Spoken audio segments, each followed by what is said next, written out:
नमस्कार मंडळी, 8 ऑगस्टला एक नवीन मराठी सिनेमा येतोय. त्याचं नाव आहे खालिद का शिवाजी. या सिनेमावरती खूप सारी कॉन्ट्रोवर्सी चालू आहे.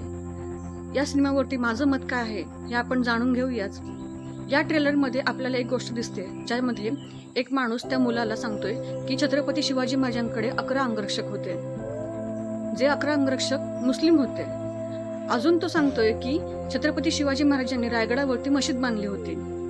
मला सांगा, रायगडावरती मशीद कुठे आहे?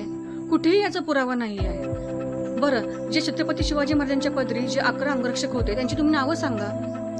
मागच्या व्हिडिओमध्ये तुम्हाला याची माहिती दिली होती. त्या अंगरक्षकांपैकी एक अंगरक्षक मुस्लिम होता, त्याचं नाव होतं नूर खान बेग. ही बरेच सारे मुस्लिम सरदार होते, पण ते वेगवेगळ्या पदांवरती रुजू होते. जे इतिहासात घडलंच नाहीये, त्याची कुठेही इतिहासामध्ये नोंद नाहीये, कुठलाही पुरावा नाहीये. अशा गोष्टी सांगून तुम्हाला कुठला वाद ओढवून घ्यायचा आहे? ज्या घटना घडल्यात त्या घटना तुम्ही सांगा ना, पण जे घडलंच नाही आहे ते सांगण्यात काय अर्थ आहे?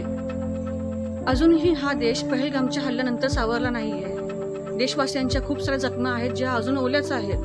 हे सगळं घडत असताना असे सीन दाखवून तुम्ही देशवासियांच्या भावना दुखवण्याखेरीज दुसरं काहीच करत नाही आहात. झालं फक्त ट्रेलरच्या बाबतीतच. अजून या सिनेमामध्ये काय काय वाढून ठेवलं आहे हे आपल्याला सिनेमा पाहिल्यावरतीच कळेल. तर फक्त इतकंच म्हणायचं आहे की इतकं सेक्युलरिझम दाखवायची गरज काय आहे? ज्या गोष्टी या देशामध्ये घडतच नाहीत किंवा खूप कमी घडतात, अशा गोष्टी दाखवून तुम्हाला काय सिद्ध करायचं आहे? निर्मात्यांनी आणि लेखकांनी पहिला या देशामध्ये घडणाऱ्या गोष्टींचा पहिला अभ्यास करावा आणि नंतर मग अशा सिनेमांची मांडणी करावी, कारण हे विषय खूप सेन्सिटिव्ह आहेत. या सिनेमामध्ये त्या मुलाचे आणि इतर सहकलाकारांचे अभिनय खूप छान आहेत. दिग्दर्शन देखील खूप चांगलं आहे. तशीच ही कथा देखील मनाला भावणारी आहे. तर ही एकच विनंती आहे की अशा गोष्टी तुम्ही दाखवू नका जे घडलेलंच नाही आहे, त्याचा इतिहासामध्ये कुठलाच पुरावा नाही आहे.